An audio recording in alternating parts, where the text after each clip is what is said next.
Tom, I want to quickly ask you about whether House Oversight and how is going to hold DOJ accountable for this most recent release of more Epstein files, way past the legal date upon which to do so. And the fact that it does include these three interviews, if you will, with someone who has made an allegation against the president. Yeah, well, this week we issued a bipartisan subpoena of Pam Bondi for her mishandling of the Epstein case. It's very clear that the new files provide greater detail about the allegations against the president. And I can tell you that within the next week, we will be filing articles of impeachment against Pam Bondi for her handling of this case.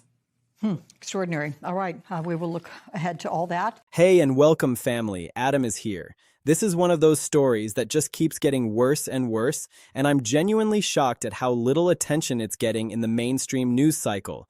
Pam Bondi is Trump's attorney general. She's supposed to be this tough law and order figure leading the Justice Department, draining the swamp, fighting corruption, making sure justice actually happens in America. But in late February 2026, federal judges absolutely destroyed her in court. We've been watching a congressional hearing erupt into shouting matches. Attorney General Pam Bondi has been defiant and explosive as she fields questions from members of the House Judiciary Committee, and it's happening on multiple fronts and multiple controversies, including the Justice Department's release of the Jeffrey Epstein files. First, just watch this exchange with Democratic Congresswoman Pramila Jayapal. It is about you taking responsibility for your Department of Justice and the harm that it has done to the survivors who are standing right behind you and are waiting for you to turn to them and apologize for what your Department of Justice has done. Multiple judges, multiple cases, all rejecting her filings as sloppy. That's the actual word they used. Sloppy. Let that sink in. Federal judges are calling the work coming out of the Attorney General's office sloppy. This isn't some low-level bureaucrat. This is the person who runs the entire Justice Department, and the judges weren't being polite about it either. They're clearly frustrated. They're tired of the excuses. They're tired of the delays. They're tired of the runaround.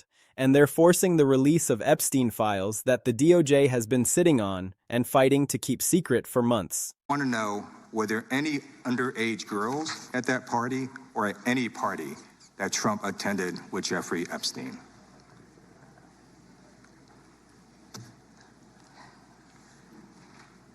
This is so ridiculous, and that they are trying to deflect from all the great things Donald Trump has done. There is no evidence that Donald Trump has committed a crime. Everyone knows that. I believe you just lied under oath. There is ample evidence in the Epstein file. Don't you ever accuse me of a crime. I believe you just lied under oath, and this is all on videotape.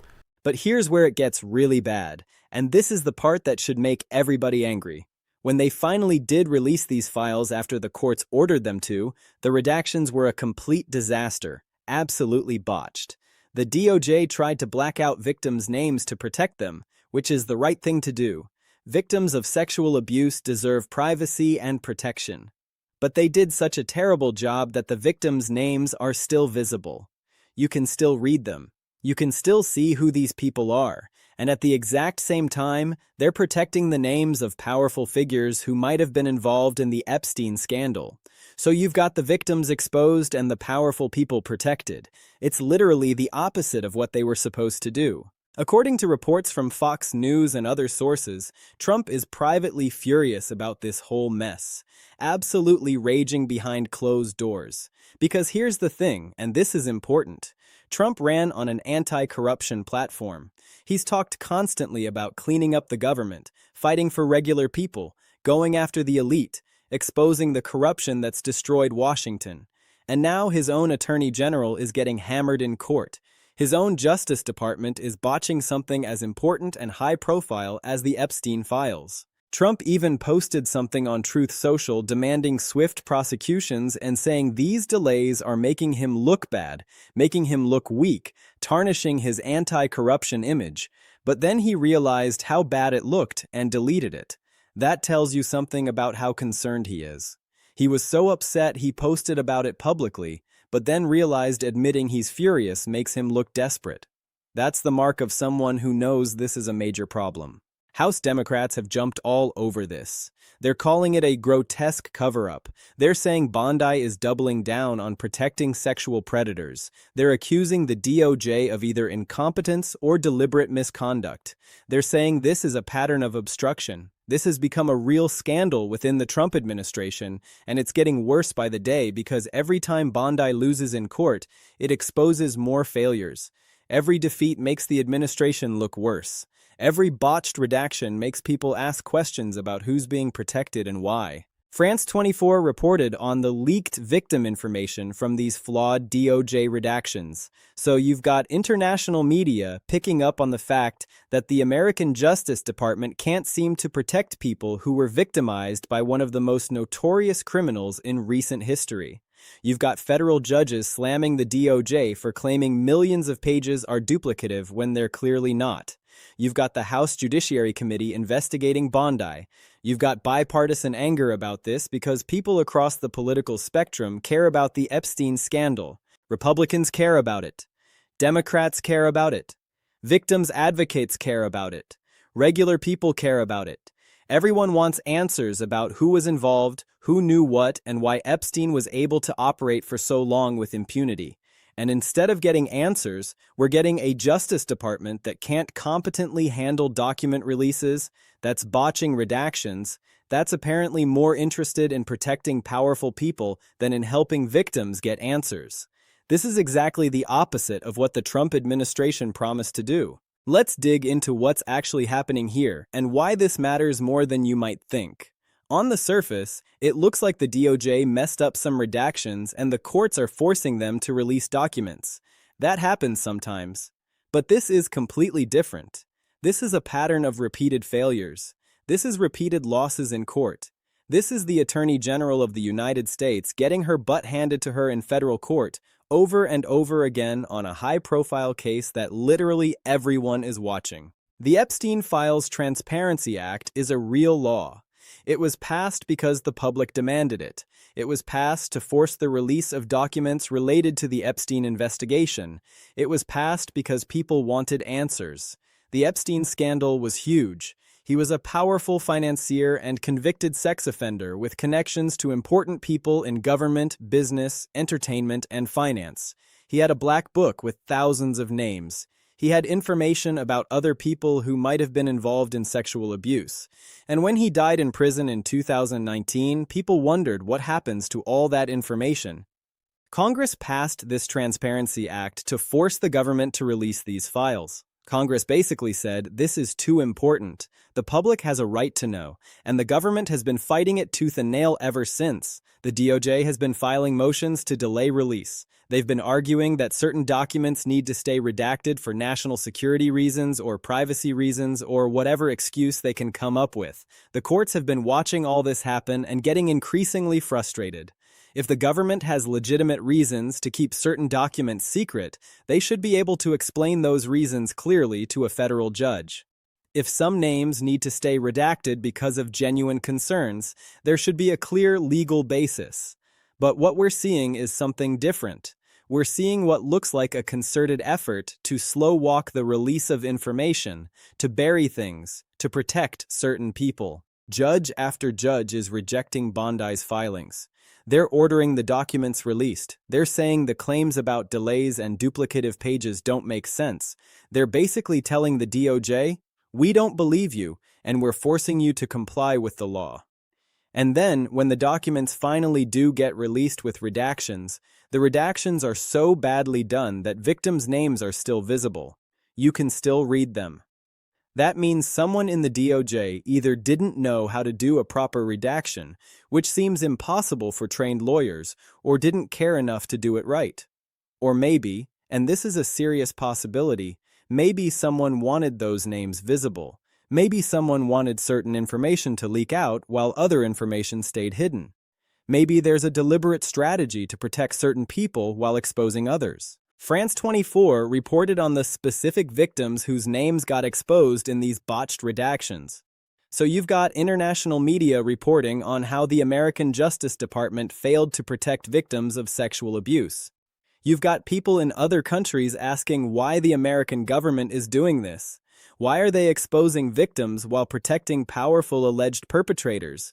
Why is the DOJ putting effort into shielding some people while failing to shield others? And here's what's really important to understand. This is happening with Pam Bondi as Attorney General. Bondi came into this job with a reputation as a tough prosecutor. She was Florida's Attorney General. She was supposed to bring competence and toughness to the Justice Department, but instead we're seeing her getting repeatedly slapped down in court. We're seeing the DOJ under her leadership botching high-profile cases. We're seeing incompetence or worse at every turn.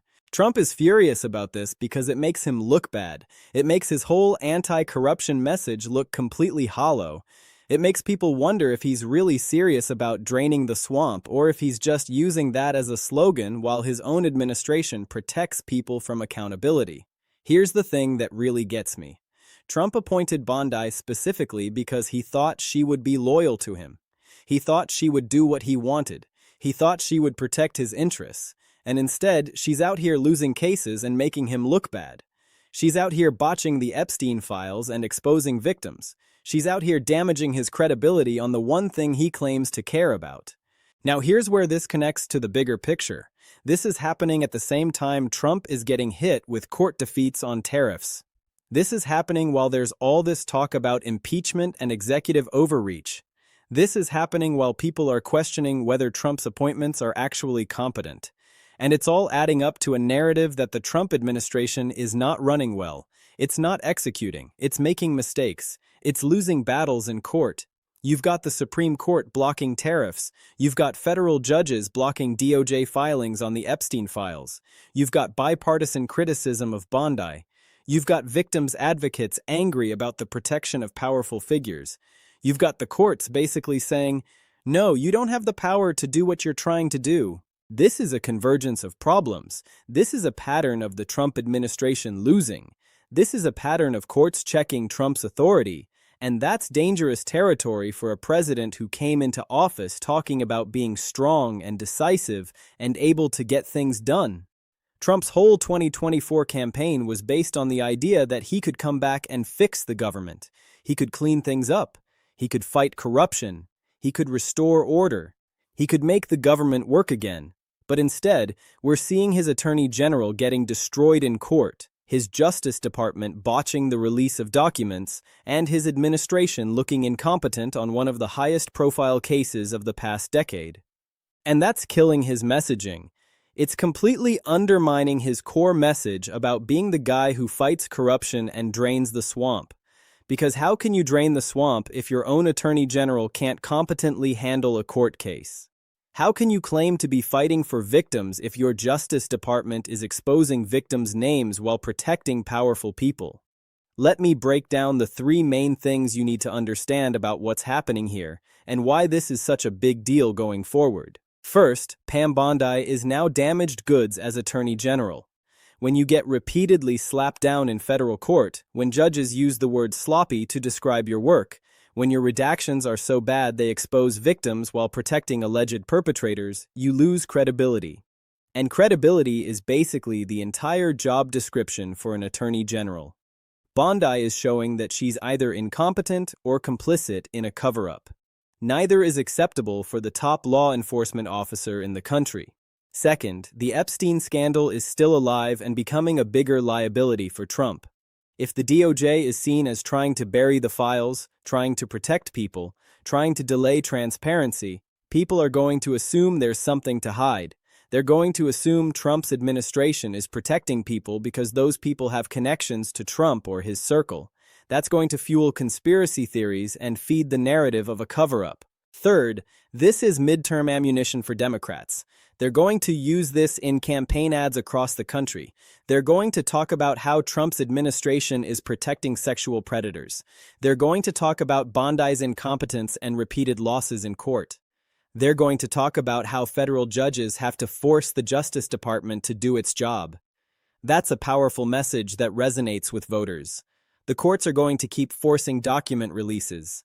The Epstein files are going to keep coming out. More victims' names might get exposed if the redactions continue to be botched. More powerful figures might get named. This is going to continue to be a story and a liability for Trump. The question is, what happens if files are released that connect Trump himself or people in his immediate circle to Epstein? That would be absolutely devastating. That would be a massive scandal that reshapes the political landscape. And that's probably part of why the DOJ is fighting so hard to keep these files secret. Maybe they know something's in there that implicates people close to Trump. The broader context is that Trump is facing a wave of court defeats across the board. His administration is taking losses on issue after issue. That's creating a narrative that his presidency is chaotic and ineffective, that he's being checked at every turn, that his appointments aren't up to the job. In a midterm year, that's deadly. Voters decide whether to support the party in power based partly on how effective the president is. Right now, Trump is looking ineffective. More Epstein files are going to be released. Bondi is going to take more losses. More criticism is going to come from both Democrats and victims' advocates. Trump is probably going to be angry about all of it. And meanwhile, the actual files are coming out. People are going to see what's in them. They're going to find out who was connected to Epstein. And if any of those answers implicate powerful people close to Trump, this becomes a defining issue of his second term. Right now, it's clearly a liability. It's clearly a problem, and it's only getting worse by the day because you can't order the courts to release documents through a Transparency Act and then complain when they do what you ordered.